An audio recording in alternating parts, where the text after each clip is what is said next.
अतुल, तुम यहाँ क्या कर रहे हो? अरे तुम्हें शर्म नहीं आ रही क्या? मैं तुम्हारे दोस्त की बहन हूँ।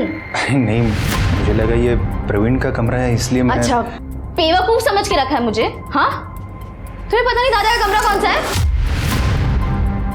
छीना क्यों? छुआ मत मुझे, दूर रहो मुझसे, दूर रहो मुझसे। क्या हुआ? दादा, मैं कपड़े चेंज कर रही थी और ये अतुल मुझे वहां से झांक झांक के देख रहा था। मोनिका, तुम्हें ठीक से दरवाजा लगाना चाहिए था ना। दादा, मोनिका देखो, इस पे गुस्सा होने की जरूरत नहीं है। अरे होने वाला पति है तुम्हारा, और वैसे भी नेक्स्ट ईयर इसके साथ शादी होने वाली तुम्हारी। एक मिनट, नेक्स्ट ईयर क्या? मेरी इससे शादी नेक्स्ट जन्म में भी नहीं हो सकती। मोनिका दादा प्लीज। मोनिका मेरी बात।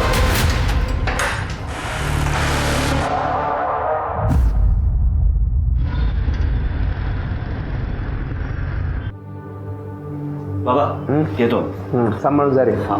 अरे अभिजीत, अरे घर का राशन खत्म हो गया है और लाइट का बिल भी नहीं भरा अभी तक। प्लीज थोड़े पैसे दे दो। इससे पैसे ले लेना। इस महीने का सारा खर्चा मैंने इसे पहले से ही दे दिया। क्या? पैसे? वो ना एक्चुअली सारे पैसे मैंने दोस्त के साथ एक स्कीम में इन्वेस्ट कर दिए। क्या? फिर किसी वाहियात काम में पैसे बिगाड़े होंगे तूने। बाबा, आप लोग को कुछ पता है कि ये क्या करती है, कहाँ जाती है? बस अपने दोस्तों के साथ पार्टी और मजे करने में मेरे पैसे बर्बाद करती रहती है। आपके पास कोई हिसाब है? मैं आज के बाद पैसे नहीं देने वाला। अरे लहा नहीं थी, नादानी में गलतियां होती है। तू तो तीसरे आगे से लगलस, कुछ कर रही है ना वो। ऐसे में कभी फायदा कभी नुकसान होता है। तू क्या चाहता है? ये नकारी बैठी रहे? ये सिर्फ नुकसान करवा सकती है और मैं अपने मेहनत के पैसे इस तरह से बर्बाद होते हुए नहीं देख सकता। शोभा, अभिजीत सही बोल रहे। मुझे बताओ, तुम कब तक कविता की गलतियों पर पर्दा डालती रहोगी? लगता है गांव की पुश्तैनी जमीन बेचकर ही गुजारा करना पड़ेगा अभी। जो करना है कर लो, पर आज के बाद मैं पैसे नहीं देना। अब तो घर जाने को भी डर लगता है। वही चिक चिक अनाप शनाप खर्चे, मेरी थोड़ी बहुत सैलरी भी कम पड़ जाती है। मैं कुछ मदद करूँ क्या? देख मोनिका, तुम अमीर हो, पर मैं इतना भी गरीब नहीं कि तेरे भाई से मदद लूँ। एटलीस्ट मेरी ये खुददारी प्लीज बची रहे। हाँ, लेकिन उस घर से मैं कंटाल गया हूँ। सोचता हूँ कि कहीं दूर चला जाऊँ। अभिजीत, तुम जहाँ भी जाओगे ना, मुझे साथ में लेकर जाओ प्लीज। लेट हो रहा है, हमें निकलना चाहिए ना। ठीक है, चल।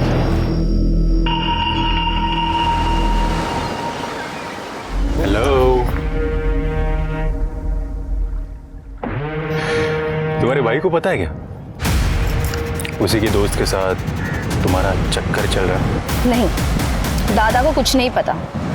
लेकिन अगर तुमने उनकी कान भरने की कोशिश की ना, तो तुम्हारी ये शक्ल मार मार के बिगाड़ दूंगी मैं। चलो अभी।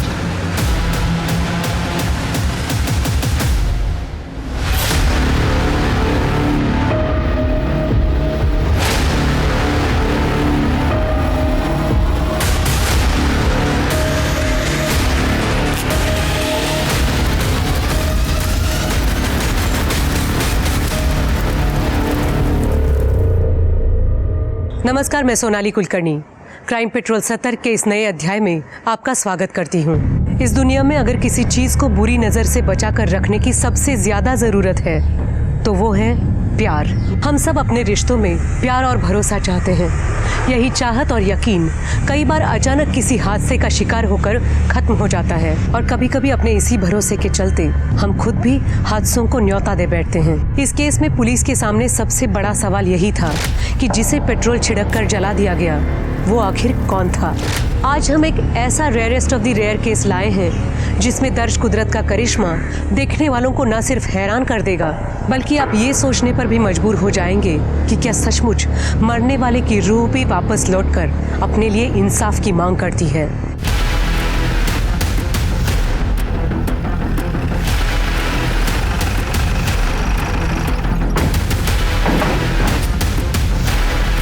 किधर है? अब इधर है।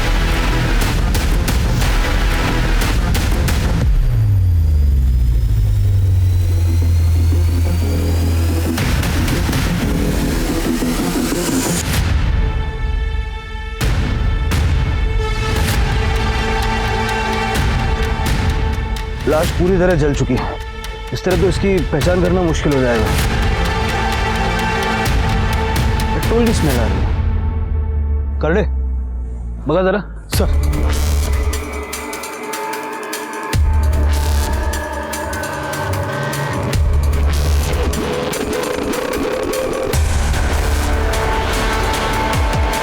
सर, सर ये क्या मिला है और इसमें थोड़ा पेट्रोल भी बचा है। शिरके, फॉरेंसिक टीम को बुलाओ और हाईवे पे जितने पेट्रोल पंप्स हैं सबका सीसीटीवी फुटेज निकलवाओ। हो सकता है वहीं से कुछ मिल जाए। बघा जरा अजून काय सापडतंय का? सर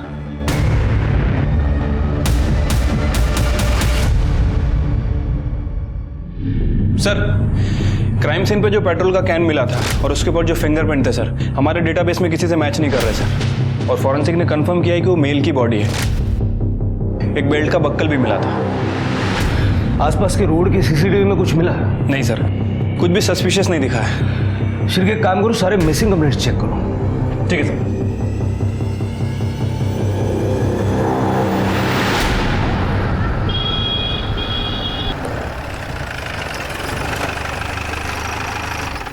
सर, जो डेड बॉडी हमें मिली थी उसकी पीएम रिपोर्ट आ गई सर। सर, उसकी उम्र तकरीबन 25 से 30 साल के आसपास है। सर, उसकी मौत 14 जनवरी को शाम को 4 बजे से 6 बजे के बीच में हुई है और मौत की वजह इलेक्ट्रिक शॉक बताई जा रही है। मतलब पेट्रोल डाल के जलाने से पहले उसकी मौत हो चुकी थी? Right sir. उसके चेहरे पे काफ़ी फ्रैक्चर भी है सर, मतलब वो मुंह के बल गिरा था। लेकिन सर, उसके स्कल पे फ्रैक्चर क्यों है? अगर वो मुंह के बल गिरा था तो उसके सर के पीछे कैसे चोट लगी? और वैसे भी उसकी लाश हमें भारती नगर में मिली, जहाँ इलेक्ट्रिक शॉक लगने जैसा कुछ नहीं है। तो इसका मतलब है कि लाश को डिस्ट्रॉय करने के लिए वहाँ ले जाया गया था। वैसे सर, इस बॉडी की एक किडनी भी गायब है। किडनी स्कैंडल भी हो सकता है। पिछले महीने हमने एक किडनी रैकेट पकड़ा था। काम करो शिव, लाश के डीएनए सैंपल लेके जितने भी मिसिंग कंप्लेंट्स हैं ना, सबके रिलेटिव्स के डीएनए सैंपल्स लेके मैच करके देखो। हो सकता है इसकी पहचान करने में आसानी हो जाए। लेकिन सर, ऐसे बहुत सारी कंप्लेंट्स हमारे पास है और ये बॉडी उसी में से किसी की है, ये पता लगाने में बहुत टाइम लग जाएगा। लेकिन डीएनए मैच हुए बिना पहचान करना भी मुश्किल होगा। हो सकता है एक और किडनी रैकेट का पर्दाफाश हो जाए। ठीक है सर।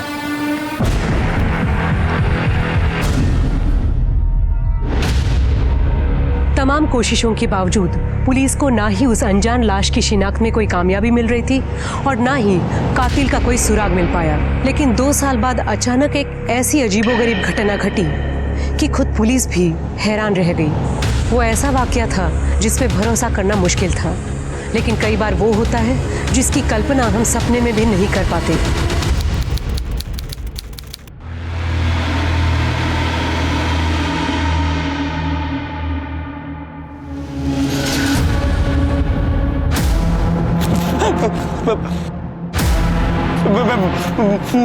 मुझे माफ कर दो, मेरा पीछा छोड़ दो।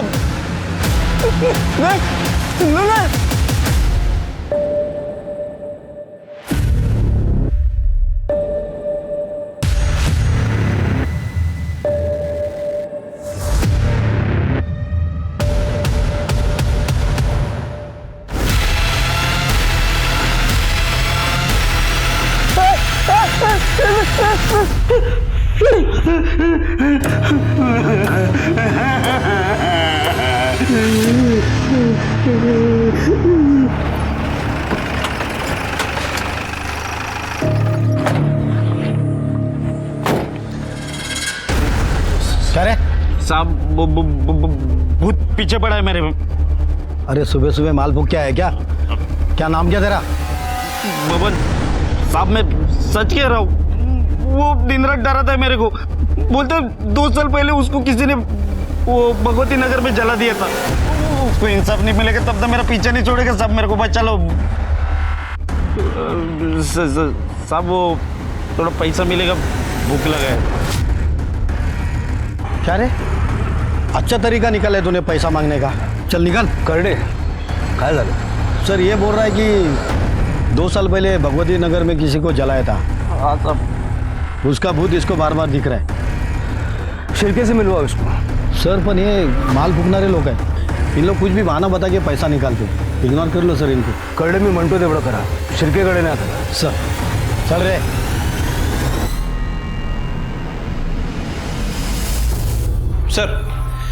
सर 2 साल पहले भगवती नगर में कोई जली हुई लाश नहीं मिली थी।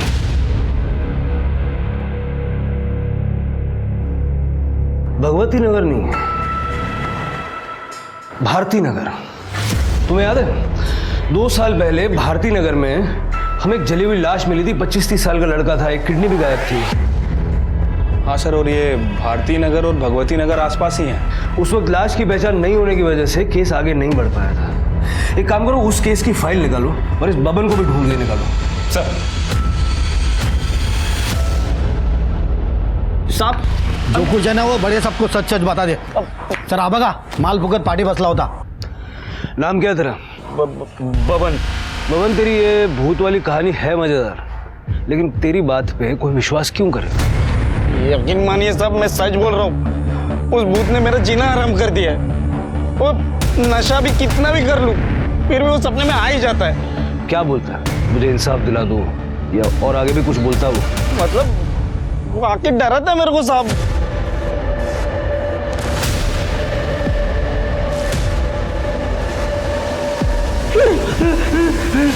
मान लेते हैं तेरी भूत वाली कहानी सच है। कभी उसने कोई नाम बताया, किसने मारा, क्यों मारा, कुछ ऐसा बताया? हाँ साहब, अभिजीत। और कुछ? क्या हुआ, कैसे हुआ? अरे साहब मैं सच बोल रहा हूँ, मेरे को कुछ नहीं मालूम है साहब। मैं आपके हाथ जोड़ता हूँ, मेरे को इस भूत से बचा लो।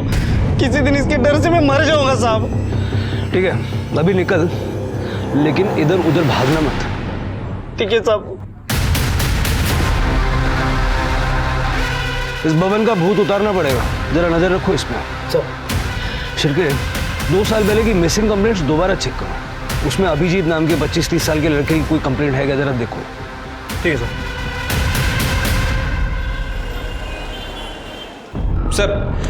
सर 2 साल पहले अभिजीत नाम के लड़कों की 4 मिसिंग कंप्लेंट दर्ज हुई थी सर। उसमें से 2 की उम्र मैंने 10 से 15 साल है और बाकी के 2 की उम्र 40 से 60 साल।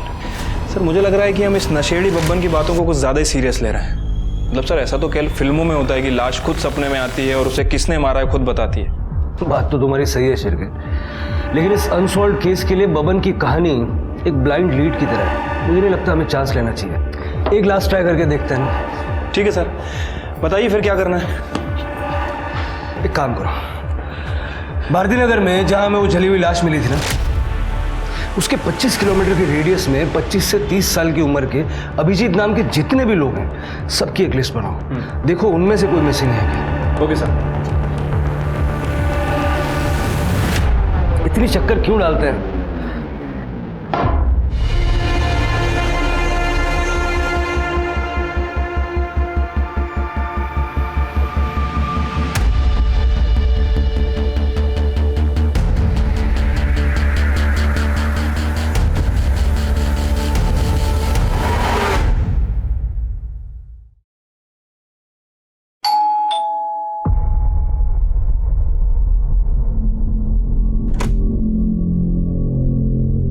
चंद्रकांत यादव का घर यही है?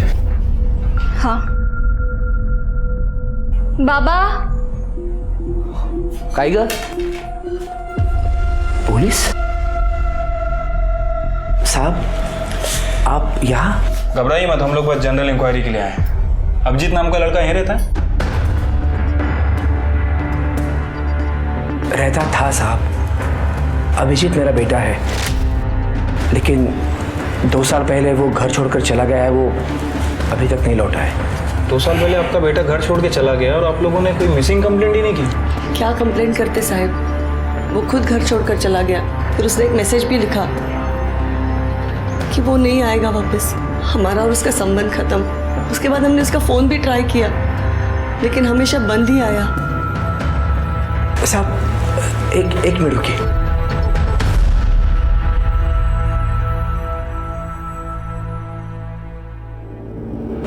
ये देखिए सर, 2 साल पहले उसने ये मैसेज किया था। बाबा, मैं हमेशा के लिए घर छोड़कर जा रहा हूँ और दोबारा वापस लौट कर नहीं आऊँगा। हमारा रिश्ता खत्म। रिश्ता खत्म करने की कोई खास वजह? जब बच्चे बहुत कमाने लगते हैं ना, तो माँ बाप उन्हें बोझ लगने लगते हैं। वो हमारी जिम्मेदारी नहीं लेना चाहता था। लेकिन आप ये सब क्यों पूछ रहे हैं? देखिए, 2 साल पहले हमें एक बॉडी मिली थी और हमें शक है कि वो अभिजीत की ही बॉडी है। क्या?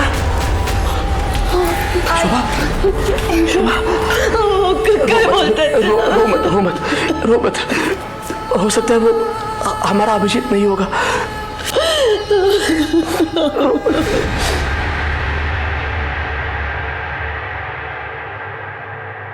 अभिजीत जाधव?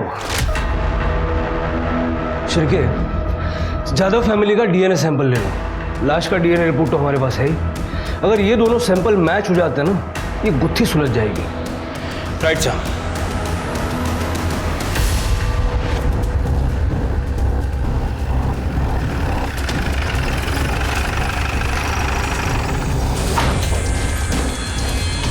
कहाँ जा रहे हैं आप लोग? साहब, वो जब से पता चला है कि अभिजीत का शायद खून हो गया है, तब से उसकी माँ की तबीयत बहुत ख़राब है। उसको डॉक्टर के पास ले जा रहा हूँ। ठीक है, लेके जाइए इन्हें। जी। लेकिन उसके बाद आपको हमारे साथ चलना होगा। आपके साथ? क्यों साहब? डीएनए टेस्ट के लिए। डीएनए टेस्ट के लिए?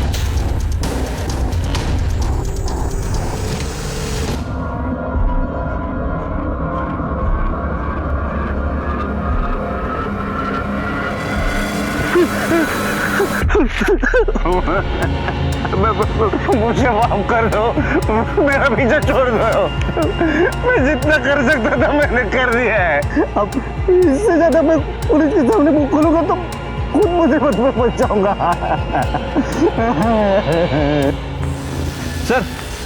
सर डीएनए रिपोर्ट आ गई है सर। जो बॉडी हमें मिली थी उसका डीएनए चंद्रकांत के डीएनए से 50% मैच हुआ है। मतलब सर कंफर्म है कि वो बॉडी चंद्रकांत के बेटे अभिजीत की है।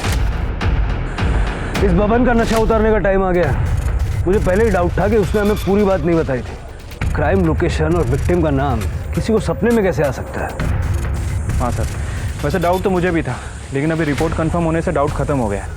फिर हो ना हो, मुझे लगता है बबन ने ये पूरी घटना अपनी आंखों से देखी है। अभिजीत के घर वालों से पूछताछ करो और बाद में इस बबन को भी उठाओ। ठीक है सर। साहब, हमारी तो पूरी उम्मीद ही खत्म हो गई। अब तक तो ऐसा लगता था कि अभिजीत कभी ना कभी तो घर आ जाएगा। मैं तो उसका 2 साल से इंतजार करता रहा, अभी भी करता था साहब, लेकिन दुर्भाग्य से वो नहीं आया। उसकी मौत की खबर आ गई साहब। हमने ऐसा क्या गुनाह किया था साहब कि भगवान ने ऐसी सजा दी कि हम अपने बेटे का अंतिम संस्कार भी नहीं कर पाए साहब। चंद्रकांत जी, संभालिए अपने आप। देखिए, हमने बॉडी की शिनाख्त करने की बहुत कोशिश की थी। फिर पीएम रिपोर्ट से हमें पता चला कि उस बॉडी की एक किडनी गायब है। तो हमें लगा कि शायद ये कोई किडनी रैकेट का मामला। नहीं साहब, कोई किडनी रैकेट का मामला नहीं था। दरअसल कुछ साल पहले मेरी एक किडनी खराब हो गई थी, तो साहब अभिजीत ने उसकी किडनी मुझे देकर मेरी जान बचाई थी साहब। अभिजीत की किसी के साथ कोई दुश्मनी, कोई लड़ाई, कोई झगड़ा? हमारा बेटा तो बहुत अच्छा लड़का था, खूब गुणी होता तो उसकी किसी के साथ क्या दुश्मनी हो सकती है? चल बैठ नीचे। बबन, तुझे जो जो पता है सब कुछ बता दे, वरना जो तरीका हम अपनाएंगे ना, तेरे पीछे जो भूत पड़ा हुआ है ना, वो भी डर जाएगा। हाँ मैं सच बता रहा हूँ, मेरे को जितना मालूम था मैंने सब बता दिया। जब ये कुछ बताने के लिए तैयार हो जाना, तब इसको मेरे सामने लाना, तब तक इसकी खातिरदारी करो। साहब नहीं साहब, नहीं मैं बताता हूँ, सब बताता हूँ साहब। ये वो 2 साल पहले की बात है। मैं वो जंगल में बैठ के माल फूक रहा था साहब। अब मैंने 2 जन को एक लाश को जलाते हुए देख लिया साहब।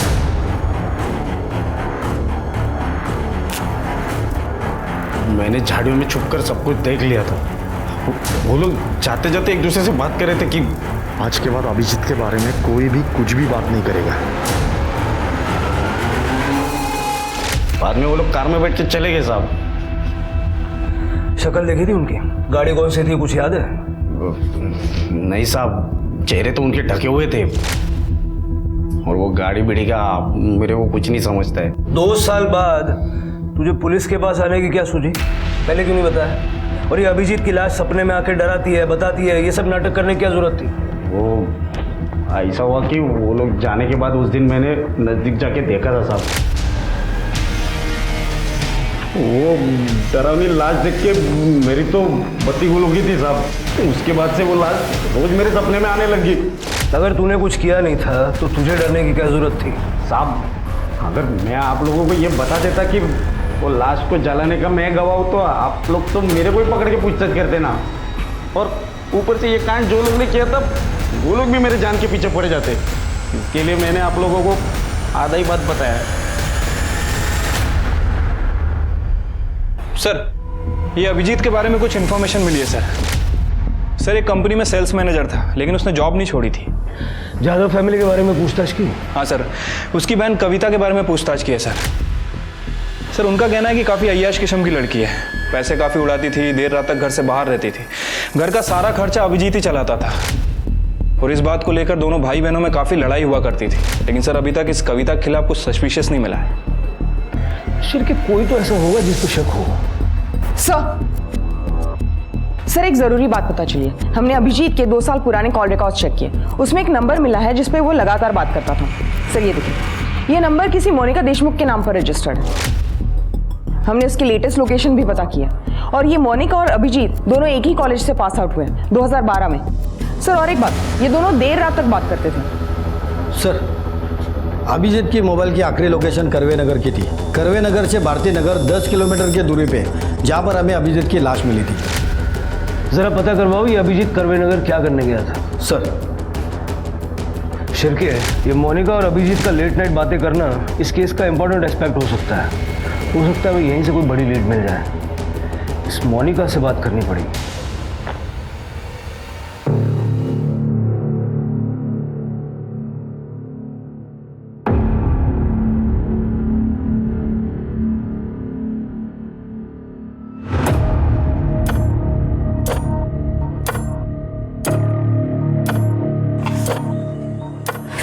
अतुल प्लीज, अतुल प्लीज, बहुत काम पड़ा है और मेरा मन भी नहीं है। मन नहीं है तो क्या मना करेगी मुझे?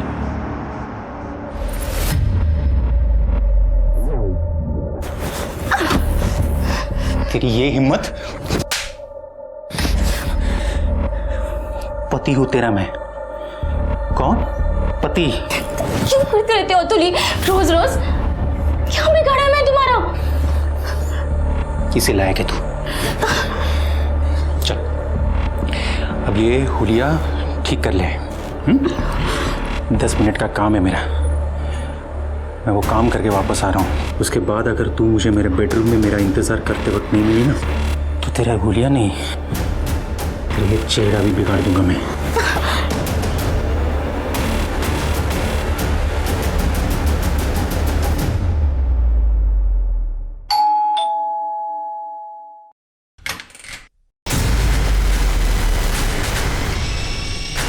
जी, आप लोग?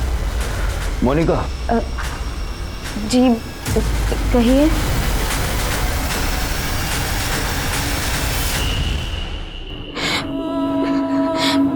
अभी भी यकीन नहीं हो रहा कि अभिजीत इस दुनिया में ही नहीं रहा। वो और आप देर रात तक बातें करते थे, सच है ना? हाँ, मैं और अभिजीत एक दूसरे से बहुत प्यार करते थे। हम शादी भी करने वाले थे। लेकिन फिर वो गायब हो गया। उसने मुझे मैसेज भी किया था कि मैं उसे भूल जाऊं। फिर भी मैं उसे लगातार मैसेज करती रही, कॉल करती रही, लेकिन उसका फोन बंद था। अच्छा, अभिजीत की किसी के साथ कोई दुश्मनी थी, कोई लड़ाई झगड़ा? देखिए, हमसे कुछ छुपाने का फायदा नहीं है, जो भी है साफ साफ बताइए।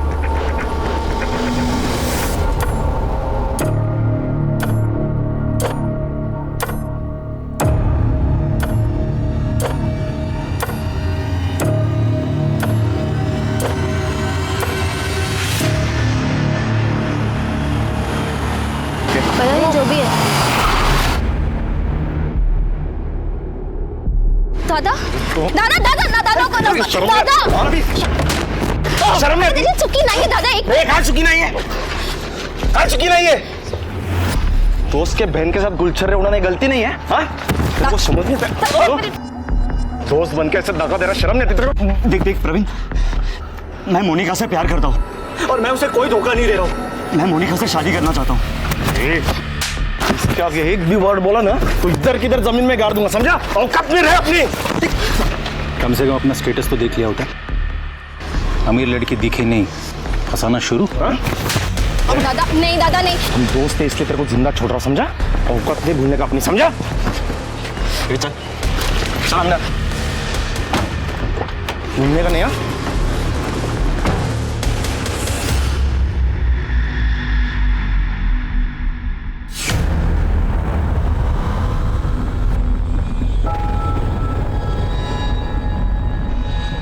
मोनिका, तुम यहाँ और ये सामान? मैंने अपना घर छोड़ दिया है। पर इससे तो प्रवीण और भी नाराज हो जाएगा। अब चाहे जो भी हो जाए अभिजीत, मैं यही रहूंगी। और तुमने मुझसे शादी का प्रॉमिस किया था, उसका क्या हुआ? हाँ मोनिका।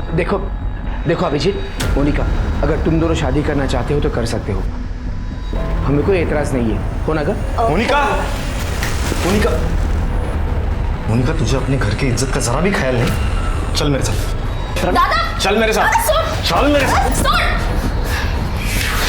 मोनिका, मोनिका, मैं इसे अभी नस काट लूंगी। दूर रहो मुझसे। मोनिका, रख दो उसे। मोनिका, बात सुन मेरी, फेंक दे वो चाकू, फेंक दे ना। तुझे पता है तेरी खुशी के आगे मुझे कुछ नहीं चाहिए। तू जो कहेगी ना वैसे ही होगा। मैं खुद तुम दोनों की शादी करवाऊंगा, ठीक है? प्रॉमिस। रख दे बेटा। खरस दादा, हाँ, मैं बता नहीं सकती मैं कितनी खुश हूँ। उसके बाद सब ठीक हो गया था। प्रवीण दादा को भी अभिजीत से कोई प्रॉब्लम नहीं थी। वो हमारी शादी भी कराने वाले थे, पर फिर अभिजीत कहीं चला गया। लेकिन मैंने सपने में भी नहीं सोचा था कि उसका कोई खून कर देगा।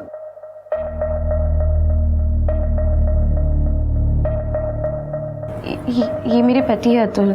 अभिजीत 2 साल तक लापता था, तो दादा के कहने पर मैंने इससे शादी कर ली। आखिरी बार आप अभिजीत से कब मिली थी? करवे नगर में हमारे एक फार्म हाउस है। कुछ 2 साल पहले 14 जनवरी को दादा को एक बहुत बड़ा प्रोजेक्ट मिला था। उसी को सेलिब्रेट करने हम सब वहाँ गए थे। मैं, दादा, अभिजीत, अतुल, हम टेरेस पर पार्टी कर रहे थे और इन लोगों ने दोपहर को ही पीना शुरू कर दिया था। अभिजीत, मुझे ना बहुत अर्जेंट काम आ गया, मुझे निकलना पड़ेगा। हाँ, अभी तो पार्टी स्टार्ट हुई है। बहुत इम्पोर्टेंट है। So sorry. इसलिए करीबन 4:30-5 बजे तक मैं घर निकल आई थी। उसके बाद मैंने अभिजीत को कभी नहीं देखा। मोनिका के जाने के बाद फार्म हाउस पे क्या हुआ था? सर, हम लोग तो बस सेलिब्रेट करके निकलने वाले थे, पर सर अभिजीत ने बहुत पी रखी थी। हम लोग ने बोला उसे कि बहुत हो गया, निकलते अब। तो सर उसे और पीनी थी, तो वो वहीं रुका रहा, पर हम लोग सब निकल आए सर। सर एक करवे नगर के फार्म हाउस पे जहां अभिजीत की बॉडी मिली थी उसे लास्ट बार वहीं पे देखा गया था और सर उसके फ़ोन रिकॉर्ड के हिसाब से उसकी लास्ट लोकेशन भी फार्म हाउस की थी। मतलब सर इस फार्म हाउस पे कुछ गड़बड़ हुई है। हाँ शिरकिया, वैसे भी प्रवीण और अभिजीत के फाइनेंशियल स्टेटस में जो बहुत बड़ा गैप है उसे हम नज़रअंदाज नहीं कर सकते। सर और एक बात नोटिस करने वाली है, अभिजीत के फ़ोन से उसके परिवार को और मोनिका को जो मैसेजेस किए थे 14 जनवरी को वो करीब 8 बजे के थे और पोस्टमार्टम रिपोर्ट के हिसाब से अभिजीत की मौत शाम 4 से 6 बजे के बीच हुई। मतलब प्रवीण अपनी बहन की शादी अभिजीत से नहीं बल्कि अतुल से करवाना चाहता था और अतुल भी ये जानता था कि मोनिका उससे नहीं बल्कि अभिजीत से प्यार करती है। राइट सर, और ऐसे हालात में शक इन दोनों पर ही है। मतलब गड़बड़ फार्म हाउस पे ही हुई है। चलो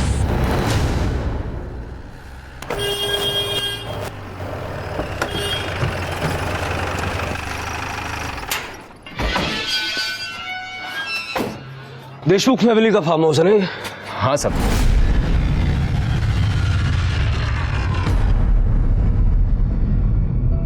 दो साल पहले 14 जनवरी को यहाँ क्या हुआ था? 2 साल पहले की बात किसको याद रहेगी साहब? पार्टी हुई थी यहाँ, तुझे याद नहीं है? हाँ हाँ वो याद है ना सब, वो पूरा हफ्ता में छुट्टी पर था। 2 साल पहले क्या हुआ था वो याद नहीं है, छुट्टी पे था ये याद है। हाँ सब, वो मेरी बेटी की शादी थी ना तभी। प्रवीण लास्ट टाइम कब आए थे यहाँ? वही 2 साल पहले साहब। वो आए और बोले फार्म हाउस बंद कर दो, उसके बाद से तो कोई नहीं आया सर। हाँ पर मुझे मेरी चौकीदारी की पगार मिल जाती है सर। तलाशी लेनी है मैं यहाँ की। हाँ साहब लीजिए ना। बगा सगळीकडे।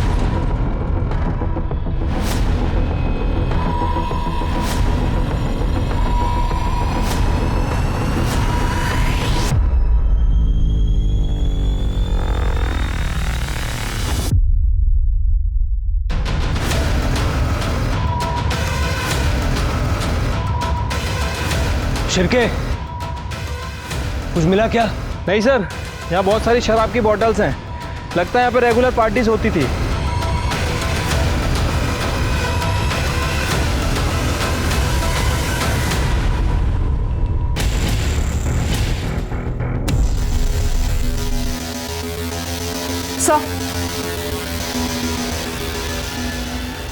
सर ये आईडी कार्ड मिला है इस पर्स में। अभिजीत जाधव।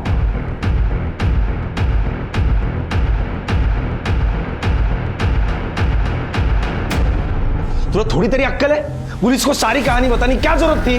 दादा अगर मुझ में थोड़ी भी अक्ल होती ना तो मैं ये नहीं समझती कि अभिजीत मुझे छोड़कर भाग गया। लेकिन उसके साथ जो हुआ वो कितना बुरा हुआ। अरे जो हुआ उसका मुझे भी दुख है, लेकिन अब क्या करूं? दादा हमें अभिजीत को इंसाफ दिलाने के लिए पुलिस की मदद करनी चाहिए। लेकिन आपको इतना गुस्सा क्यों आ रहा है? मूर्खासारखं काहीतरी बोलू नको। अगर न्यूज में अपना नाम उछाला गया तो किसके बिजनेस पर असर होगा? मेरे ना। समझ रही बात को? सर इस करवे नगर के फार्म हाउस में कुछ ना कुछ तो जरूर हुआ है। मैं भी वही सोच रहा था। शिरके, 2 साल पहले जब अभिजीत की लाश हमें मिली थी उस वक्त वहाँ एक पेट्रोल का कैन भी मिला था। उस पर जो फिंगरप्रिंट्स थे वो हमारे रिकॉर्ड्स में होंगे, लेकिन उस वक्त इस केस के लिए कोई सस्पेक्ट नहीं था। एक काम करो, 2 साल पहले 14 जनवरी को उस फार्म हाउस पे जितने भी लोग मौजूद थे उन सबके फिंगरप्रिंट्स लो और उनका लोकेशन निकालो। राइट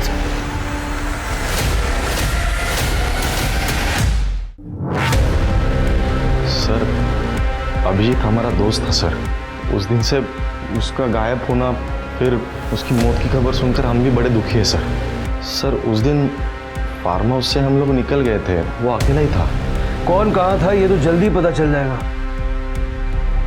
सर हम लोग सच कह रहे हैं सर, हम लोग फार्म हाउस से निकल गए थे। हमने तो सब बता दिया, फिर भी आप बार बार हमें क्यों परेशान कर रहे हैं सर? देखो, अगर तुम लोग इनोसेंट हो तो डरने की कोई जरूरत नहीं, सच तो जल्दी सामने आएगा ही।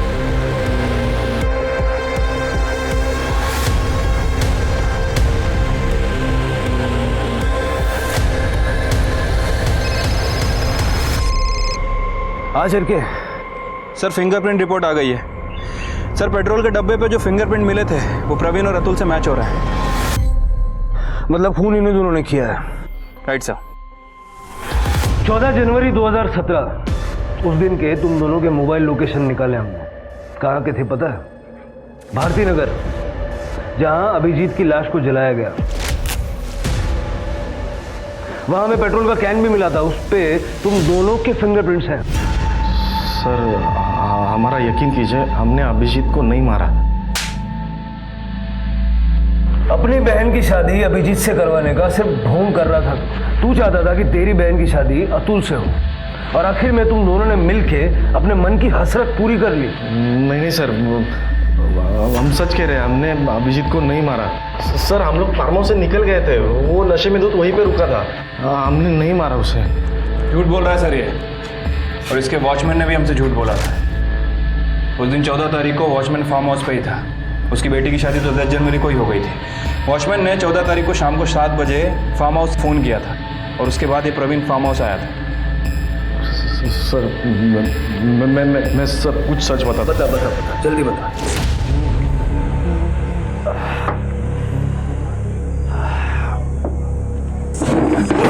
अबे आराम से गिरा देगा सब कुछ यार। तू क्या कर रहा है यार? जो चढ़ गए आराम से।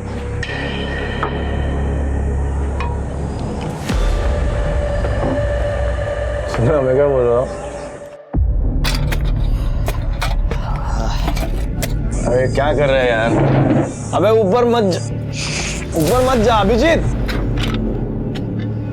ओपन वायर है, शॉक लग जाएगा। अबे कुछ नहीं होगा यार, आजा। अरे पिया हुआ है, तू उधर मत जा भाई, नीचे आ जा। उस शाम हमारी पार्टी ठीक ठाक चल रही थी, लेकिन अचानक तब हमारे क्लाइंट का मुझे कॉल आया। अभी मेहता का फोन है, क्लाइंट अपना। हेलो, हाँ सर। हाँ सर, पहुंचता हूँ। ए भाई, हम लोग जा रहे हैं, आ रहे क्या तू? लेकिन वो आने के लिए तैयार ही नहीं था। फिर हम लोग निकल गए। फिर 1-1.5 घंटे के बाद वॉचमैन का मुझे फ़ोन आया। उसने मुझे बोला कि वो अभिजीत ज़मीन पर गिरा है, मर चुका है। फिर हम लोग तुरंत वहाँ पे गए और देखा कि वो जलने की बू आ रही है। मतलब वो ओपन इलेक्ट्रिक वायर का शॉक लगा होगा, ये ऊपर से नीचे गिर गया। हाँ ऐसे ही हुआ होगा ना। मुझे लगता है पुलिस को बोलना पड़ेगा यार। दिमाग तो ठीक है तेरा, इसका और मेरा झगड़ा हुआ था, सबको पता है। पुलिस को पता चलेगा तो सबसे पहले मुझे उठा लेंगे। फिर क्या करें? एक काम करते हैं, इसके बॉडी को ठिकाने लगाते।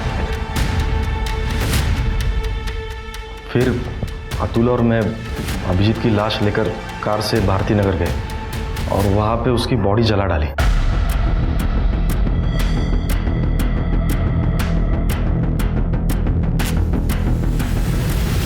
आज के बाद अभिजीत के बारे में कोई भी कुछ भी बात नहीं करेगा।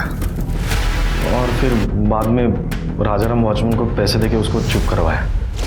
इसका मतलब है कि 8 बजे के आसपास अभिजीत के फादर और मोनिका को जो मैसेज गए थे, वो भी अभिजीत के फोन से, वो तुमने ही किए थे। अब जल्दी जल्दी बता दे कि अभिजीत का फोन कहाँ है? अभिजीत का फोन सर? हमने अभिजीत का फोन नहीं देखा सर। सच कह रहे सर। तुम दोनों की बातों में सच्चाई कितनी है ये जल्दी पता लग जाएगा। पेट्रोल छिड़ककर अभिजीत की लाश को आग में झोंकने वाले अतुल और प्रवीण पुलिस की गिरफ्त में थे, लेकिन क्या सचमुच उन्हीं दोनों ने अभिजीत को मौत के घाट उतारा था, या अभिजीत का कातिल अभी भी खुली हवा में सांस ले रहा था? पुलिस असली कातिल तक पहुंच पाती उससे पहले इस केस में एक और हैरतंगेज मोड़ आना अभी बाकी था।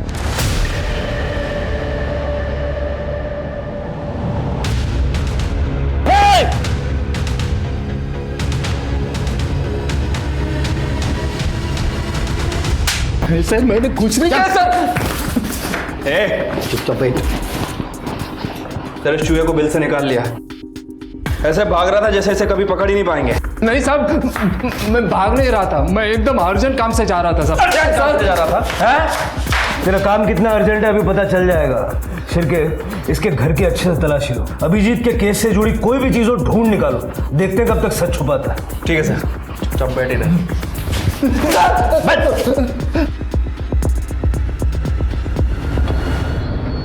सर हमने राजाराम के घर की तलाशी ली थी। ये देखिए, 2 साल पुराना वीडियो मिला उसके फ़ोन में।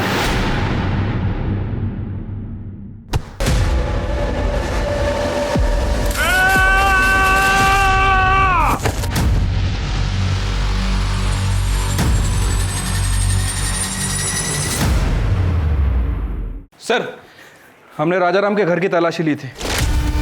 ये देखिए, 2 साल पुराना वीडियो मिला उसके फ़ोन में।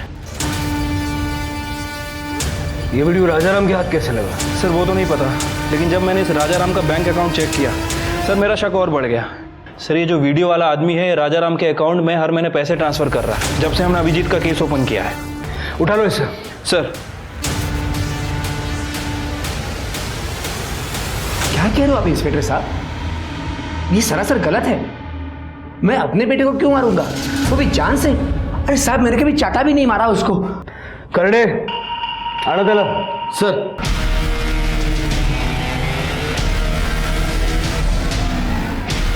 राजाराम, इस राजाराम के अकाउंट में गलती से पैसे चले गए। छिलके दाखिल जरा। ये देखो, ये वीडियो 2 साल पहले 14 जनवरी को शाम के 5:15 बजे करवे नगर के एक फार्म हाउस की। क्या कर रहे थे वहां? मैं कहीं नहीं गया था। अभिजीत को मारते वक्त तो तुमने अपना फोन स्विच ऑफ रखा था, लेकिन जब उसकी लाश को जलाया भारती नगर में, वहां तुम्हारा फोन स्विच ऑन था।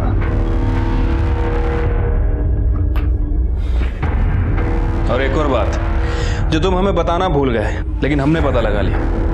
अभिजीत तुम्हारी पहली बीवी का बेटा है, शोभा का नहीं। इसीलिए हटाया ना उसे रास्ते से। अब सीधे सीधे बताओगे या अपने तरीके से उगलवाएं? अभिजीत की माँ सरिता मेरी पहली बीवी थी। उसका देहांत हो गया। उसके बाद सरिता की बहन शोभा से मैंने शादी की, लेकिन अभिजीत को ये बात कभी नहीं बताई मैंने। लेकिन साहब, मेरे एक रिश्तेदार से झगड़ा हो गया और उसने सारी बात अभिजीत को बता दी। उसको पता चला कि उसकी माँ उसकी सौतेली माँ है। तब से वो डिस्टर्ब हो गया साहब। ये कविता जो है वो मेरी और शोभा की बेटी है। पहले कविता और अभिजीत के बीच में भाई बहन का रिश्ता था, लेकिन ये बात समझने के बाद बाबा बर्दाश्त की भी हद हो गई है। जितनी भी जमीन बची है ना, उसमें इसका सिर्फ 20 से 25% है, बाकी सारा हिस्सा मेरा है। कुछ भी हो जाए, लेकिन मैं अपना हिस्सा इसके साथ नहीं बांटने वाला। घर में हिस्से को लेकर, प्रॉपर्टी को लेकर रोज झगड़े होते थे और उससे मेरी परेशानियां बढ़ती गई और मुझे मजबूरन अभिजीत को मारने का प्लान बनाना पड़ा।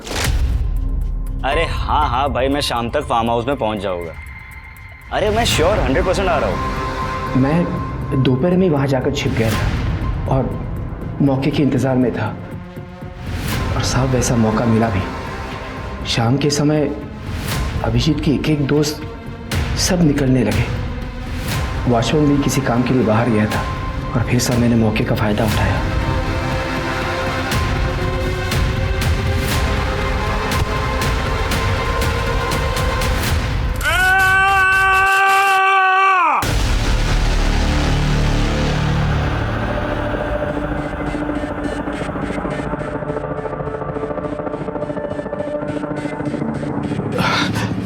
देखो, किसी को कुछ मत बोलना।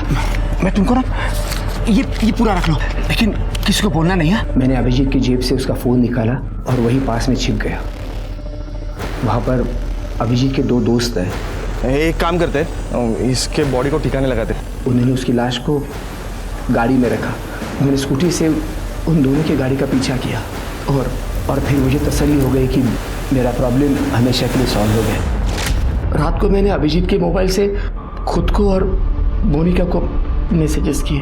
पिछले 2 साल से मैं राजाराम को पैसे दे रहा था। जिस बेटे ने अपनी किडनी तुम्हें देके तुम्हारी जान बचाई, तुमने उसी की जान ले ली। बाप कहलाने के लायक नहीं हो तुम। जिस तरह की मौत अभिजीत मरा है ना, उससे भी दर्दनाक मौत तुम्हें मिलनी चाहिए। बेटे अभिजीत के खून के आरोप में चंद्रकांत जाधव को कड़ी सजा मिली। सबूत मिटाने के जुर्म में अतुल और प्रवीण को भी जेल की हवा खानी पड़ी। वहीं अभिजीत की निर्मम हत्या के बाद इस बात पर यकीन करना मुश्किल है कि खून का रिश्ता दुनिया में सबसे मजबूत रिश्ता होता है। इसलिए स्वार्थ, अहंकार और बदले की भावना को परे रखकर ऐसे किसी भी अपराध में शामिल होने से पहले एक बार बाद में होने वाले भयंकर परिणामों के बारे में भी ज़रूर सोचें। अब मैं सोनाली कुलकर्णी आपसे विदा लेती हूँ। कल फिर मिलेंगे क्राइम पेट्रोल सतर्क जस्टिस रीलोडेड में एक नए केस के साथ। तब तक मास्क पहने, सैनिटाइजर का इस्तेमाल करें, अपना और अपने परिवार का ख्याल रखिए। देखते रहिए क्राइम पेट्रोल सतर्क। जय हिंद।